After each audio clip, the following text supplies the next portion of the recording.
I'm Matthew Moniz, and this is the Dell XPS 13. This has been one of my favorite Windows Ultrabooks over the last few years. Well, Dell has updated its model again, bringing new things to it, such as a brand new CPU using Intel's latest Kaby Lake architecture.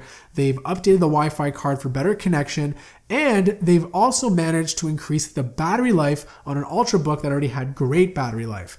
Now, the design hasn't changed much, but they have introduced a brand new rose gold color. So is the Dell XPS 13 still worth it?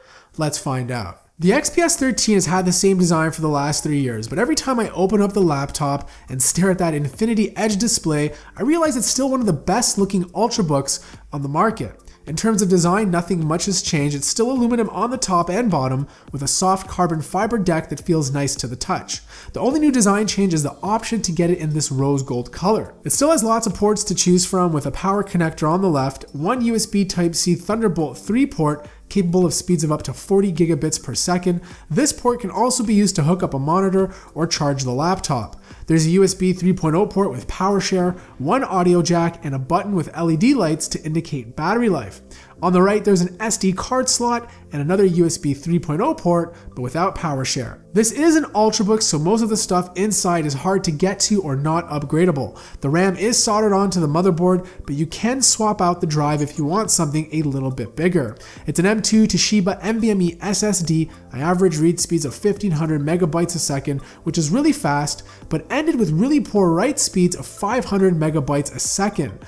Don't get me wrong, 500 is more than fine for most people, but this type of drive should average write speeds of at least 1000.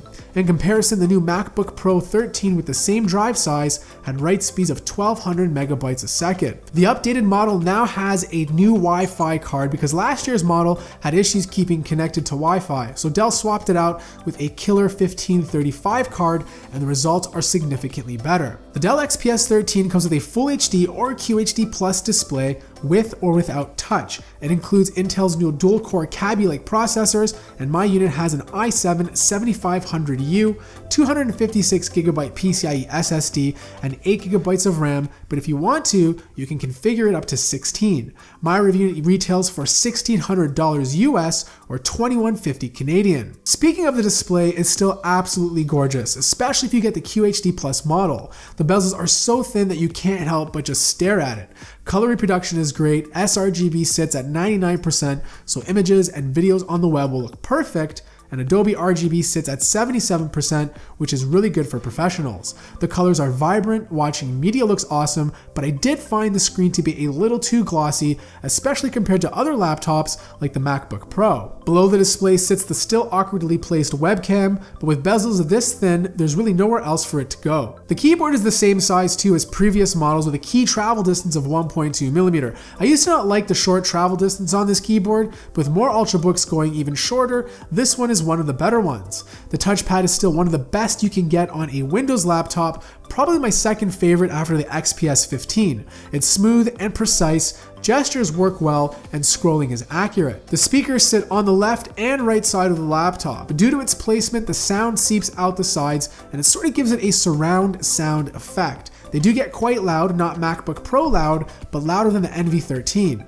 The highs and mids sound good, and there's a tiny bit of bass. Performance is what you'd expect from a high-end Ultrabook, so any productivity task it's not going to have a problem with, so having dozens of tabs open, you can do things like work in Microsoft Office, Google Docs, or even if you're a very heavy Excel user, it's going to be able to handle those Excel sheets just fine.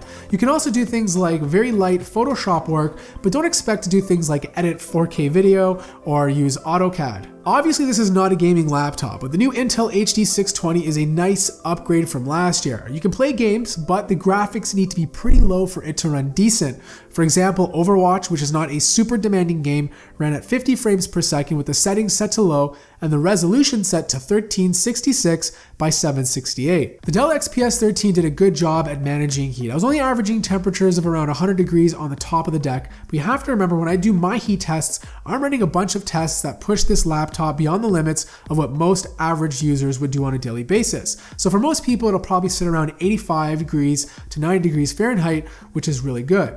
On the bottom, it was a little bit higher at 115 sometimes, but this was mostly around the vent where the heat was coming out of. So last year's XPS 13 already had fantastic battery life to begin with, but this year's model gets an even bigger battery from 56 watt hours to 60 watt hours. My review unit has the QHD Plus display, and it lasted around 9 hours of use before needing a charge. That's really good considering all those pixels it has to power. But if you need more battery life, get the model with the full HD screen instead. I've heard it can provide up to 13 to 14 hours of use before needing a charge. So here are my closing thoughts. The Dell XPS 13 is still my favorite Windows Ultrabook. It has a beautiful display, a great design, all the ports I need, it's light, it's portable, and of course it has amazing battery life. I think if you're a Mac user who's been considering buying the new MacBook Pro 13, but are kind of iffy and have been contemplating to jump to Windows, this would be the perfect alternative. You're gonna get a faster processor, you're gonna get better battery life,